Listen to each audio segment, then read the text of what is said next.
My name is Carlos Kaloni. Into our very first story. Feast the Country protesters have defied heavy rains to continue their three-day unprecedented demonstration close to the seat of government, Jubilee House.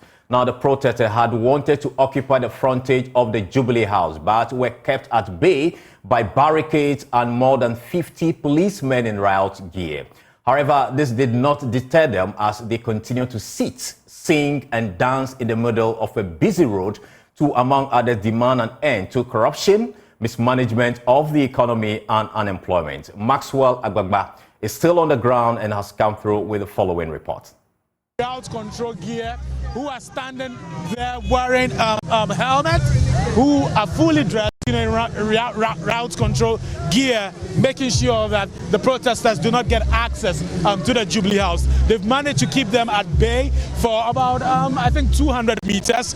But they have been here since morning, and they tell us that they're not going to leave until tomorrow, Saturday, 9 p.m., which is going to mark the three-day unprecedented protest that they mentioned earlier. You can see many of them holding this placard. Let's speak to some of them. Let me see. What do you want to talk to? We deserve better. A democracy without accountability cannot survive. Read this one. My name is Taylor. Why are you taking part in this protest? It's raining. It's been raining for the past 3 hours, but you're still here. I'm taking part in this protest because we are losing as a country. Our leaders are not treating us well. There are so many things. If we start, we cannot complain. But you can see Ghana deserve better. We deserve better. Okay. You say what? As Gracia as violence on the people fix the country. Why? Because, so first of all, I'm not doing this for myself, right? I'm doing this for the people who can't be here. I'm doing this for the generations yet to be born. I'm doing this because I am a Ghanaian.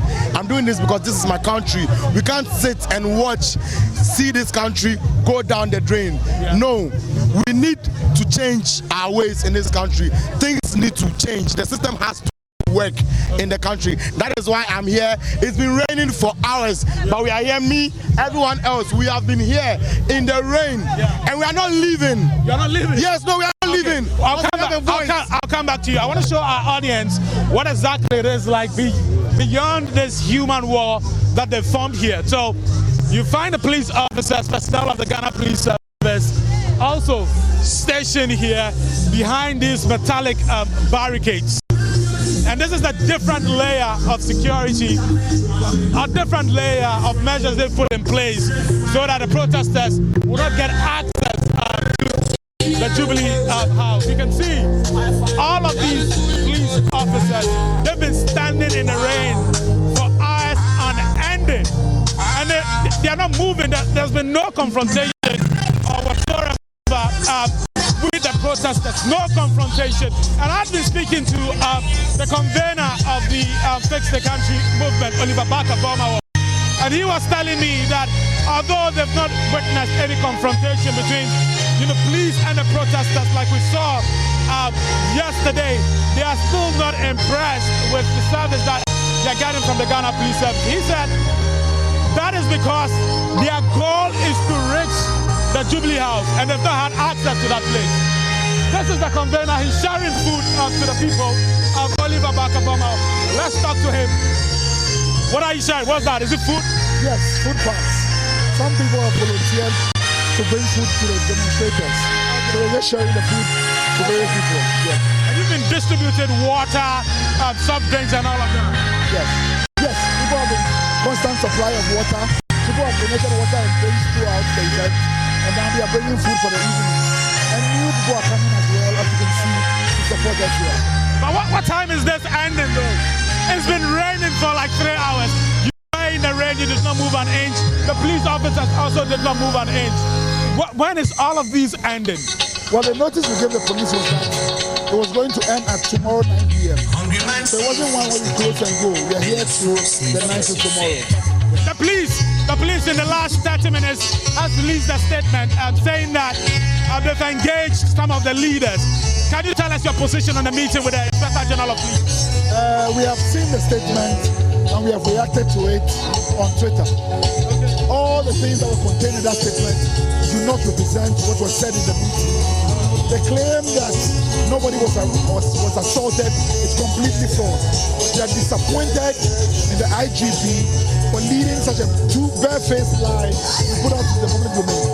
There's completely no trust by a person who continues to pander to the media and refuses to acknowledge responsibility for the wrongs the police have done. So you are saying that, contrary to the claim by the Ghana police service that nobody was assaulted, some people were assaulted? Completely false. There are even pictures of people who were injured online. So to deny the pain of these people, all we have asked them to do is to release a statement.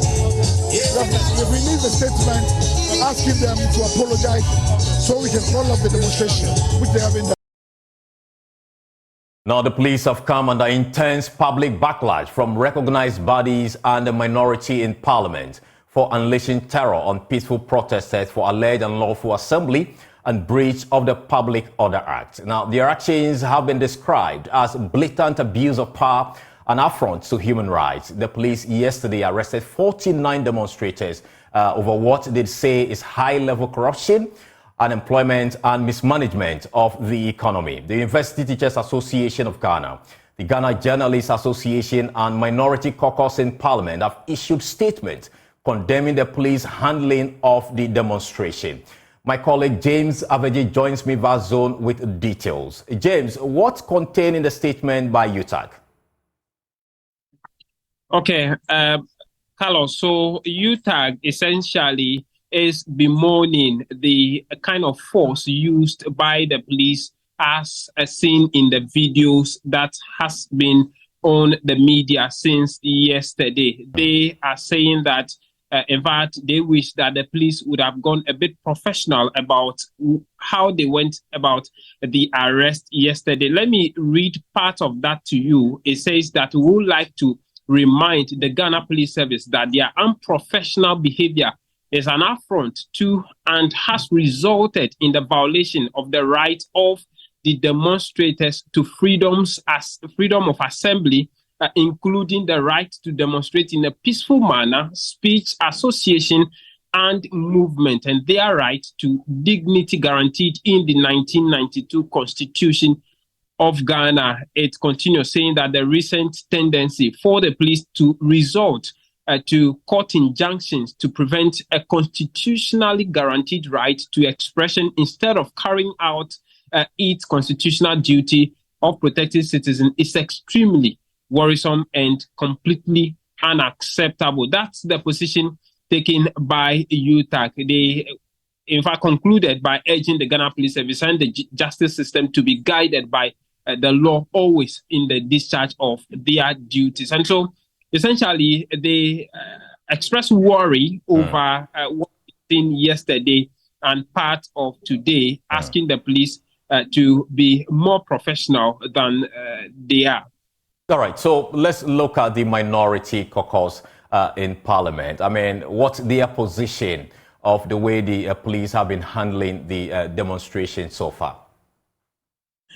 Yes, Carlos. So the minority have also not minced words at all as far as this is actually concerned. In a two-page statement, first of all, they also say that they are, in fact, not too happy with the conduct of the police. Part of the statement says that it is shocking and unacceptable that in 2023, officers of the Ghana Police Service would resort to backward and archaic policing methods to counter peaceful protesters who were only manifesting their lawful and constitutional guaranteed rights. They condemn what happened in every uncertain terms and in fact, urging the police service to actually take steps to resolve the issue. They also went ahead to call for the release of the 49 persons who've been arrested. That week, the police have already gone ahead to release all 49 of them, but they still are in possession of mobile phone as well as other gadgets that they have seized from these persons. The minority says that they are demanding the immediate and unconstitutional release of the protesters. They ended by saying that we wish to remind the police and the Akufo-Addo Bawumia government that no amount of intimidation can stop the people of Ghana from holding the feet of appointees and duty bearers to the fire of accountability, and they must brace themselves for more civic action. We shall remain citizens and not spectators. That's how the minority concluded that two-page statement, essentially saying that they are also not happy with the conduct of the police, and they resort more to the law, the tendency of holding people, using extreme force on protesters. They are happy with that. All right. So we know the GJ is also asking for an unqualified apology from the police. Did they state why they are asking for such an apology? Yes, the GJ has been very heavy on the number of journalists that were caught up in the heat of yesterday. We learned that journalists belonging to who work for Metro TV as well as some other international media houses were caught up in the heat. In fact, the first or the opening paragraph of the GJA statement says that the Ghana Journalists Association condemns the Ghana Police Service in no uncertain terms for arresting and maltreating some journalists covering Thursday's demonstration in Accra. Now, they say that in their estimation, the conduct of the police was highly unprofessional, absolutely unwarranted, and inherently repugnant to press freedom and the dignity of the affected journalists. They say that their investigations indicated that some journalists, including correspondents of foreign media organizations such as BBC, AFP, and AP, were arrested in spite of the fact that they properly identified themselves. In the case of Metro TV reporter arrested at the Accra Regional Headquarters for taking video of happening there, our investigations indicated that she was manhandled by some police officers after the arrest. They, went on to call on the police. They say that the GJ believes that the conduct of the police in arresting and maltreating innocent journalists was distasteful. But if the police wish to add salt to it, they must not rub it in the wounds of affected journalists, as the police press release sought to do. And all right, James. So I think those are the details actually from the GJA. But we do know also that you were at a meeting earlier today between the police hierarchy and some leaders of the Democracy Hub group. And the Ghana Police Service has actually refuted claims of allegedly assaulting protesters, as it promises to investigate any official complaint of the matter. First, who were at this meeting? The meeting was between the police hierarchy led by the IGP himself, as well as conveners, some of the conveners of Democracy Hub led by Bernard Mona. And so those are the two parties in the meeting. In fact, the conveners were there in company of their lawyer, Samuel Doji was there, as well as the police also were there with their lawyer, Superintendent Asari was also at the meeting. So those are the two parties that were present. All right, so let's talk about the issue of assault raised by the protesters. The police say it is not true. Is that their position? Exactly. So in the view of the IGP, he in fact indicated that 24 hours after the incident occurred, and per the report that he has received, there was no indication of such acts going on, no incident of manhandling, assault, or brutality against any of the protesters. Now, he urged them to file official complaints with evidence, because the absence of evidence does not support such claims. And so if they go ahead to file an official, complaint with that regard with the appropriate evidence, he's promising to initiate an investigation into that to get the matter resolved. And so as far as he is concerned, in the absence of any evidence, he does not think that such a thing has happened in the activities of yesterday. All right. So as we speak, do we know if the protesters have been able to reach the Jubilee House to carry out their demonstration? Briefly. No, because they've not been able to get to the Jubilee House. In fact, they actually started from the median of at the 37 traffic light and tried to get to the Jubilee House. But when they got to the entrance of the 37 military hospital, a barrier was actually formed by the police with fully armed police officers in their protective gears. And so that is where they have been since afternoon. The procession has not been able to get to the seat of government. Okay, all right. Thank you so much, James, my colleague in the Joy Newsroom. Now let's watch some more engagement with Maxwell Agbagba. See one protester standing in the rain, eating. What are you eating? Fried rice with chicken? Chicken and salad, you know. Yeah. But you're drenched. I'm dry. Then you're wet. I'm wet. I can still wait till tomorrow because, you know, we want to send a signal to Kufuado and his appointees. We want to let them know how the country is at. How you cannot even eat 3-day meal, a 3 times meal a day. We can't even afford pay. Are you suggesting that but for this protest you don't get this fried rice and chicken? Oh no, Is that what you're saying? No. That's what I'm saying. The point I'm trying to make that Ghana is hard. Ghana is hard more than even you think that Ghana will be. That's the problem. The problem is that when you look at the thing from yesterday, what happened between the protesters and the police, that makes some of us join today. Even on the race, you are still on the race. Okay, so what you can see, some of the protesters are holding placards and then standing behind these barricades and then showing them to people who are driving home. Of course, it is the rush hour, and now we're beginning to see some traffic situation. The police have to redirect the traffic onto the stretch. So on a regular, you have all these vehicles using the road in front of the Jubilee House, but that is not the case today. That is not the case, and for many hours since morning, these protesters have been here throughout the scorching sun.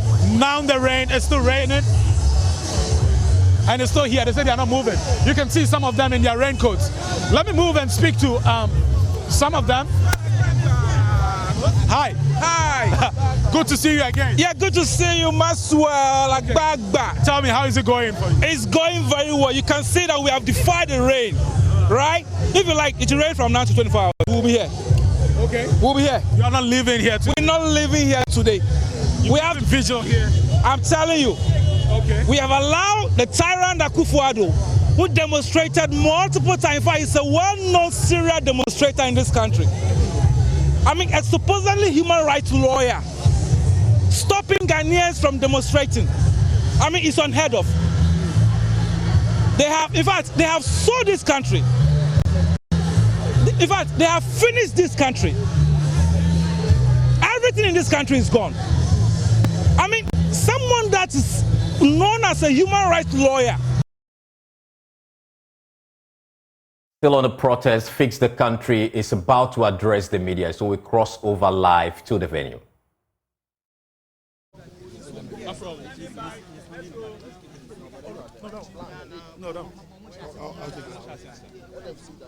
Ghana will say yeah.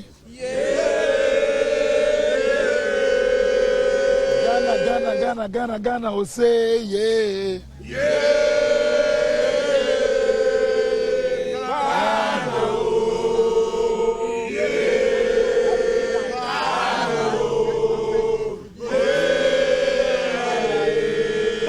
Ghana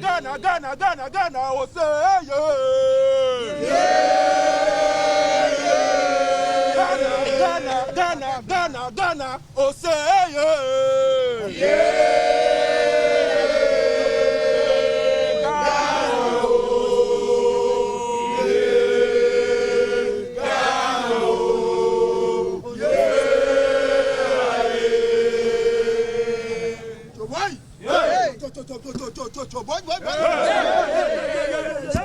God bless is our homeland. Let's go down. Ghana, and make our nation great and strong, bold to defend forever the cause of freedom and of pride. Our way through humility, make us cherish honesty, and help us to resist oppressors, rule with all our will and might forevermore. And help us to resist oppressors, rule with all our will and might forevermore. And rise, Ghana youth, For your country, the nation demands your devotion. Let us all unite to uphold her and make her great and strong. We are all involved. We are all involved. We are all involved in building our motherland.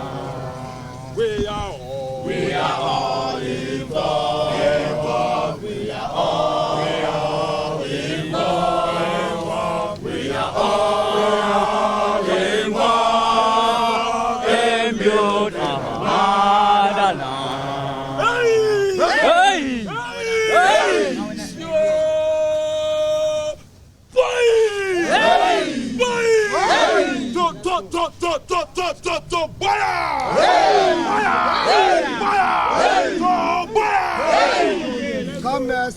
Calmness. Ladies and gentlemen, thank you for today, and thank you for coming. To our friends in the media, for those who have stayed with us as well, I want to appreciate you for your efforts today. I've lost my voice today, and so I want to beg with those who are listening to us at home. For that, I may sound a bit scratchy.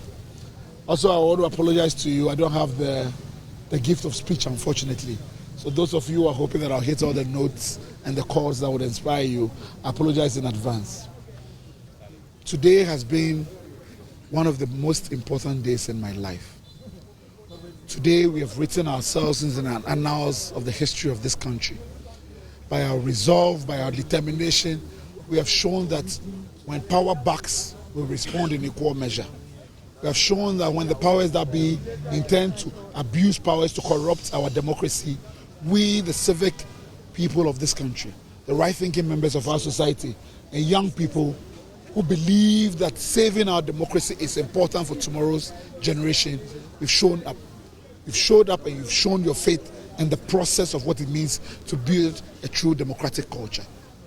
And I want to thank all those who came with us from the morning, was here from 6 a.m., those who left are rested at home and watching us today, and those who came later on in the evening to replenish our ranks. I want to particularly thank the women for showing up, women for sending the message that women protest too. You've shown that the destiny of this future cannot be written with your role, without your roles being inscribed in gold. And I want to thank you for your sense of duty, your continuous mobilization to make this an effort. To the lawyers who mobilized themselves yesterday in order to ensure that the powers of tyranny would not have their day. We are grateful for your vigilance in ensuring that our democracy stays alive. For all the people on social media who have mobilized resources to continue to feed protesters, to provide them water, without your mobilization, without your efforts in ensuring that this works, we would not have achieved the success we've achieved today. I'll tell you what, we are not yet there. The battle to win back the soul of this country, to ensure that the path of moral decay that our leaders have put this country on, we are arresting it. And I promise you that a new Ghana beckons.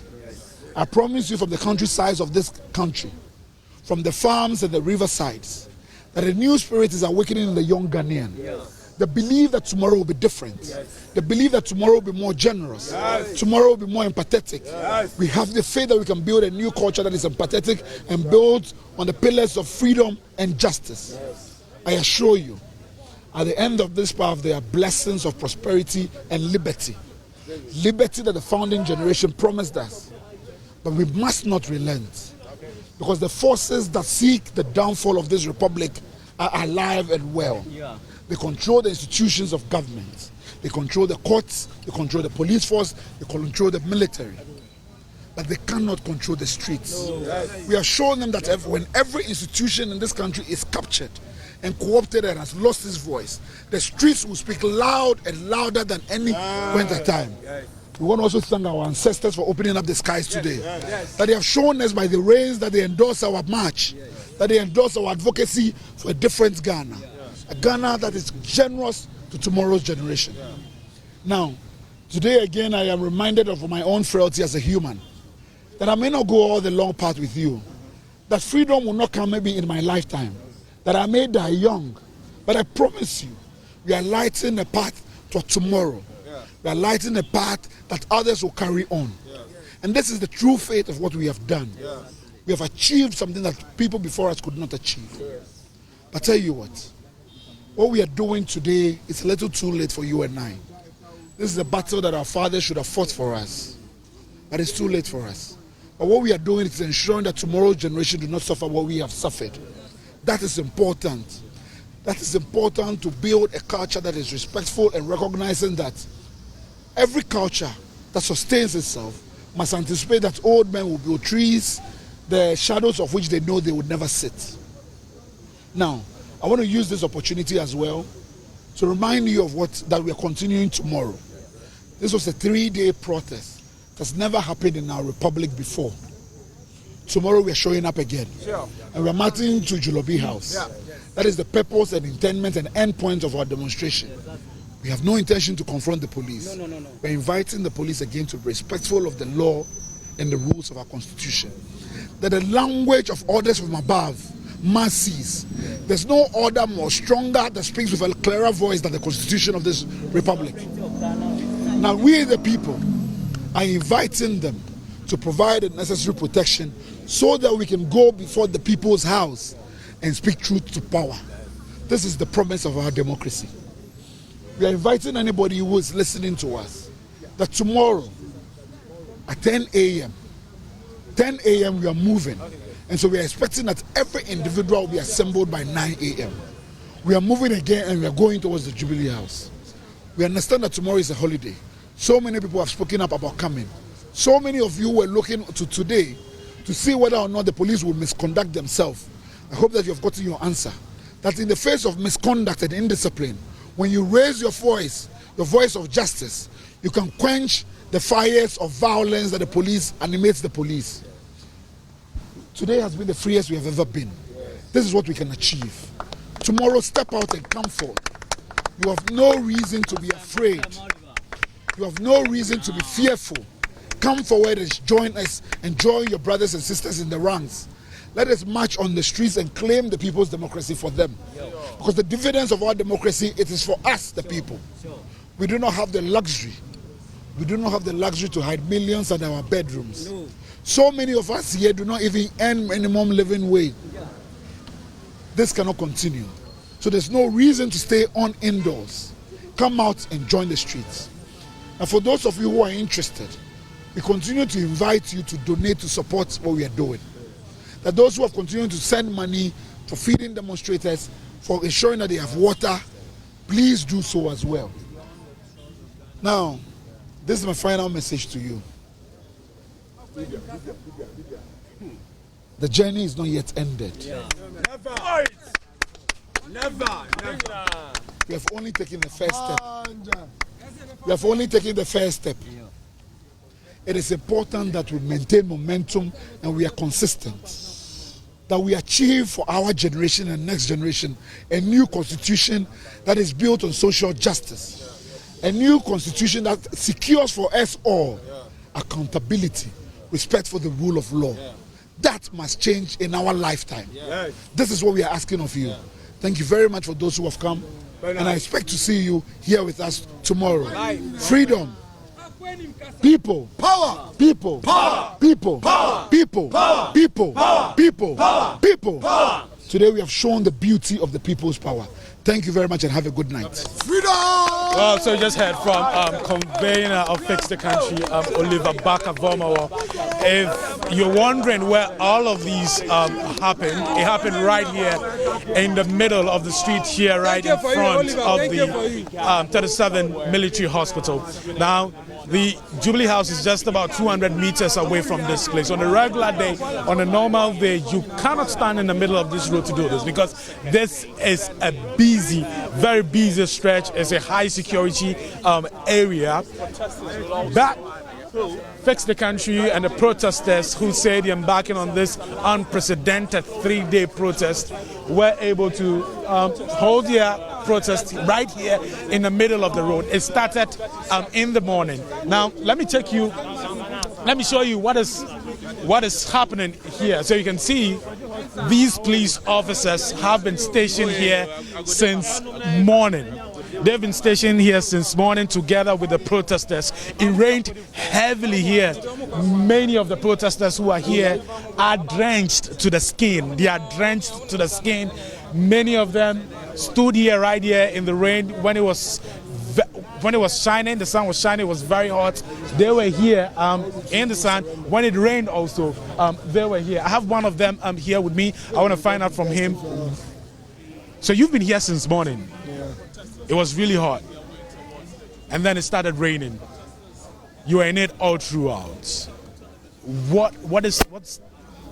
What's your objective for being here? We've made our point very clear.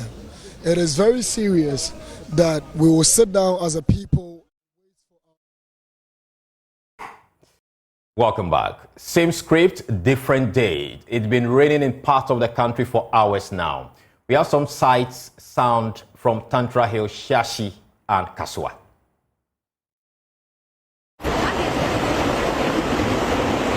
Oh my God! Well, they use our money to do this one. Storm drain.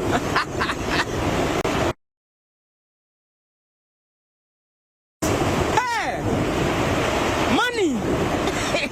They use money to do this one. Oh my God! Millions. Of Ghana cedis, Ghana cedis, dollars. Hey, hello, Butin.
They use our money to do this one. Storm drain.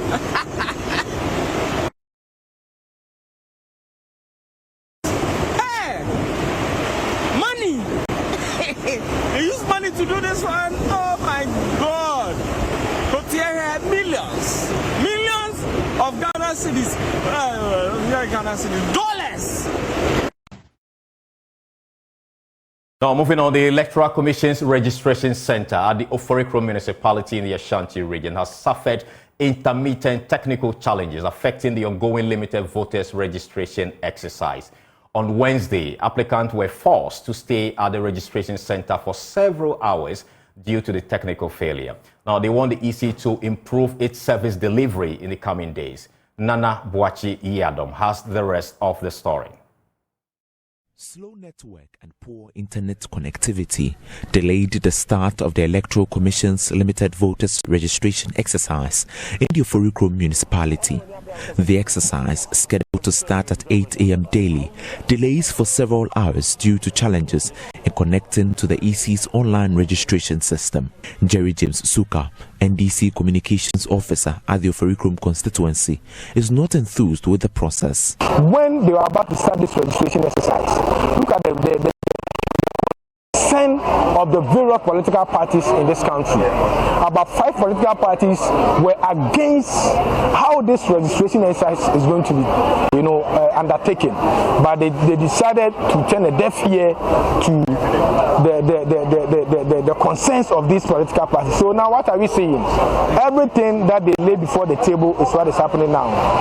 The people are stranded, the registrants are stranded at the various queues, at the various district offices. The exercise was supposed to be taken to their polling stations or to their electoral areas for convenience and then accessibility. But this is happening in contravention. NDC parliamentary candidate for Oforikrom Annual Sadat Ahmed says the intermittent technical hitches is a burden and must be resolved. Last week, we had the same problem, network problem. EC has always its own network challenges every day. Any exercise or any activity, even including election day, it has its challenge mainly, which is network. Ever since they've been here, I don't know what time. I heard somewhere around 10. Some came here around even 8 o'clock. Around 10 a.m. to 8 o'clock. It has been freezed. The network is jamming. So imagine these children have to go back and come back tomorrow. Some applicants also want the EC to improve its service. We just need the ID card, so we are begging them. They should just try their best and help us. The network should come back. Some people are saying they know what they are doing. That's why the network just passed away. They should, please, we are begging them, they should bring it back so that we can do it and go to our work. It's always about the network. You'll be there and they will say the network have jammed. So if situations like this happen, you'll be here till maybe like 4 hours, 5 hours. The network won't work again.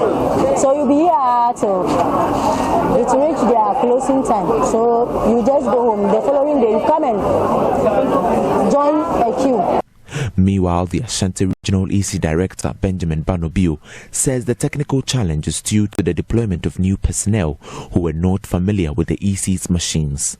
He, however, says there is stability across various registration centers in the region. Apart from the first day, where we have some initial challenges, we have been progressing in earnest in terms of applicants who come to register.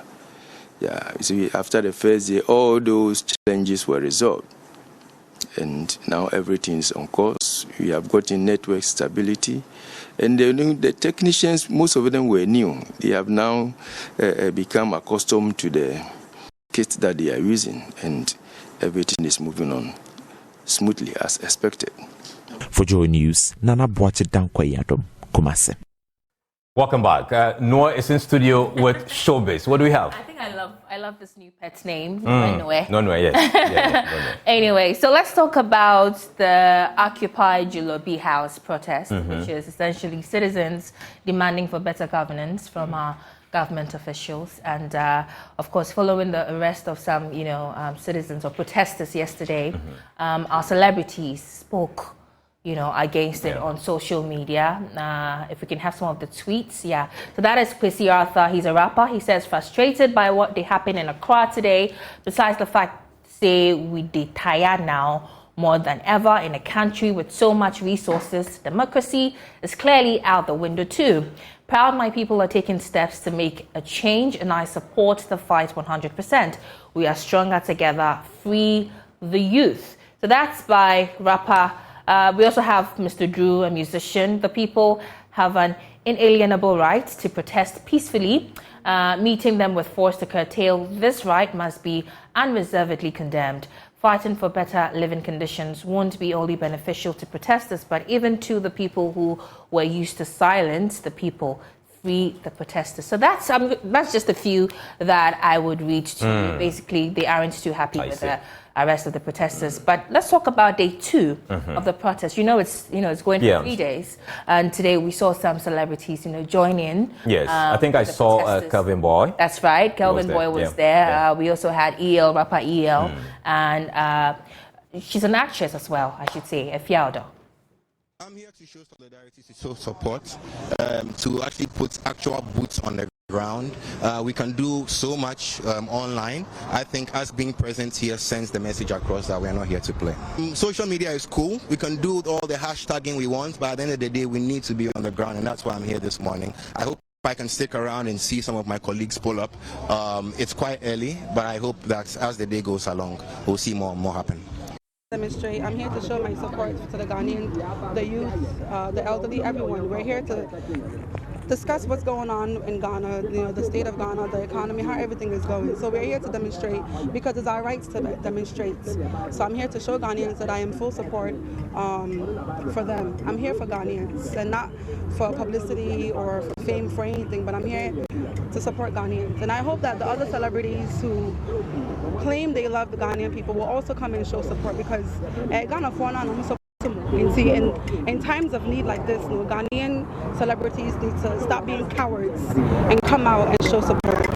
I'm here because if you listen, anything on mining masses, a woman, on Mambapa, so if we Ghana, what I say, we pension be I want to say like you try say because maybe a Benin Basabi shine.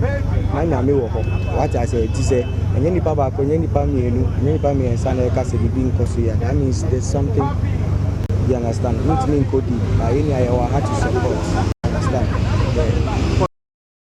Right, so we'll be following this protest keenly and bring you any updates, if any. Tomorrow we're hoping to see a lot more of these celebrities. Right, rightly so. But let's also talk about, on the heels of musician Shatta Wale clashing with his brother Stonebwoy on booking the stadium for their respective shows, guess what? Shatta Wale's manager, Sammy Barflex, has come out to advise him against, going forward with the show. And he penned a letter. So I'm going to read, it's quite lengthy, so I'm going to read the salient bit of it. It says, "Dear Shatta Wale, I hope this letter finds you well." Let's skip that. It says, "It has come to my attention that the upcoming annual Freedom Wave Festival at the Accra Sports Stadium faces significant political hurdles and potential traps that could lead to your arrest and even possible loss of your freedom, though you want to organize a Freedom Wave concert." So this is what he's alleging, that the controversy surrounding and the fact that, we've been doing this, every year, same venue. So what changed? Why would you, Stonebwoy, want to come and interrupt, in quote, our program? And so because of that, he suspects foul play and is advising his artist Shatta Wale to backtrack. I see. Not go on with the event. But that'd be all for Showbiz today. All right, thank you so much. And that's all we have for this hour. You can log on to myjoyonline.com for more stories. My name is Carlos Caloni. Enjoy the rest of our program.